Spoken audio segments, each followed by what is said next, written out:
In Lesson 2.4, we're going to look more specifically about making conclusions in a hypothesis test based on the p-values.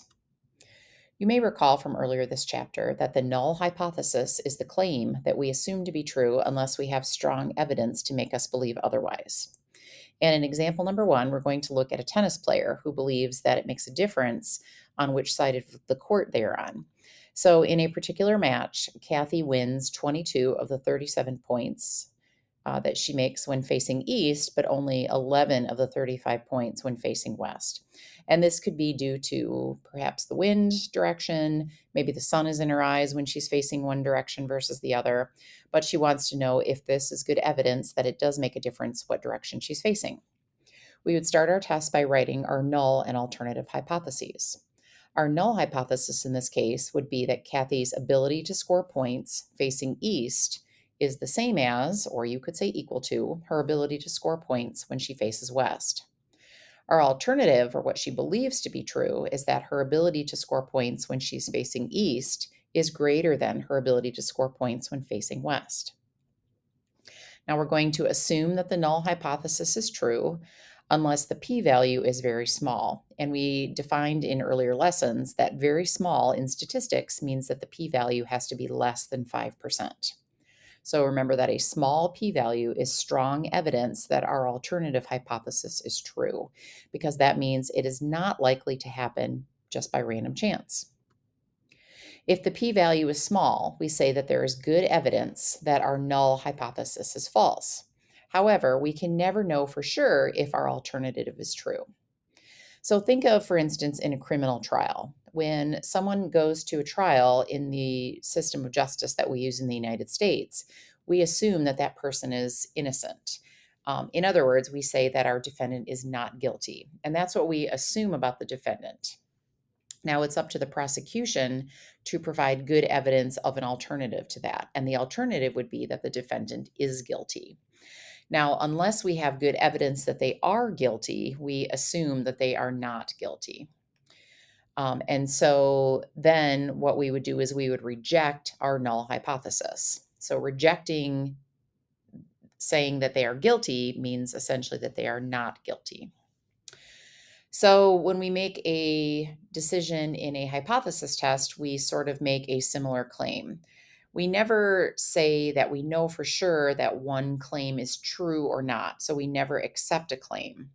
The way that we word that is that we will either reject the null hypothesis if we have good evidence of the alternative, or we will fail to reject the null hypothesis. And that means that we do not have good evidence of the alternative. So we're going to stick with that wording. And there's a little chart in your notes that kind of summarizes those. We remember are looking at the p-value as evidence. So if our p-value is very small, meaning less than 1%, that would be extremely strong evidence to support the alternative, and therefore we would reject our null hypothesis. Normally, we're going to have small p-values that are going to be between 1% and 5%. And this is considered to be strong enough evidence that it convinces us to support the alternative. And we would then still also reject our null hypothesis.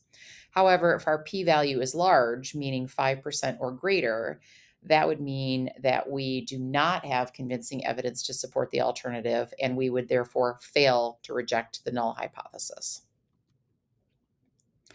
All right, let's look at another tennis example. Rafael Nadal believes that he may have greater ability on clay courts compared to grass or hard court surfaces.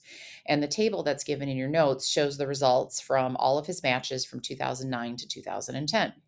So we have wins and losses, and it's separated by the two contexts of either clay surface or other.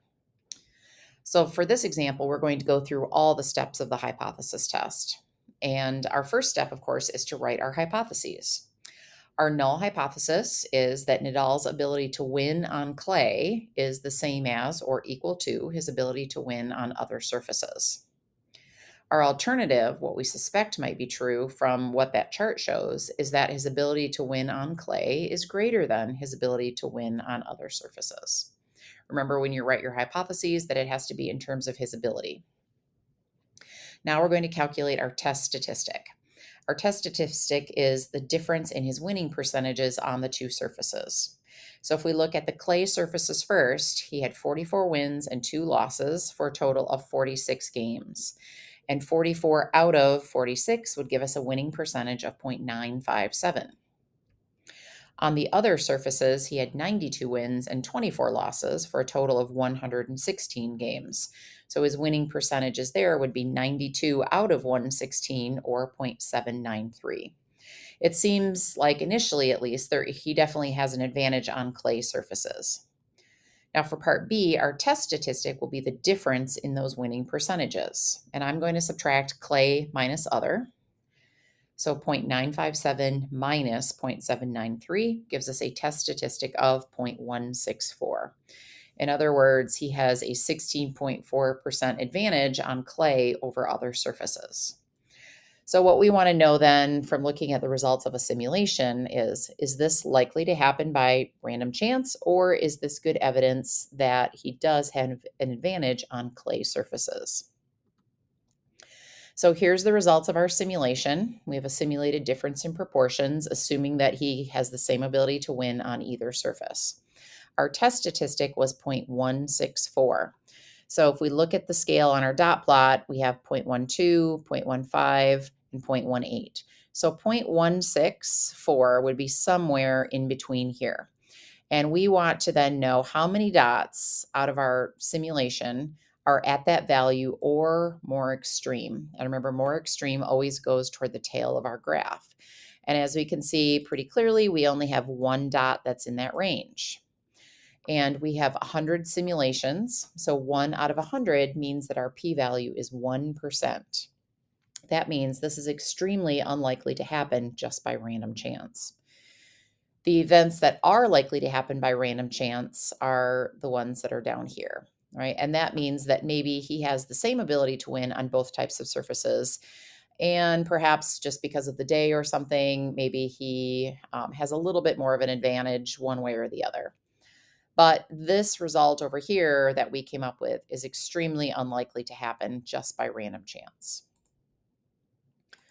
What we would say then for our conclusion is that we would reject our null hypothesis.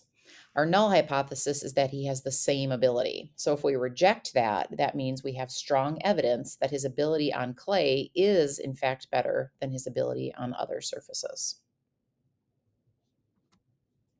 Let's look at one more example. In 2005, the Arizona Cardinals changed their logo to look meaner, hoping that putting this logo on their new uniforms would make their players tougher, faster, and meaner as well. So we want to know if this in fact made a difference in their winning percentage.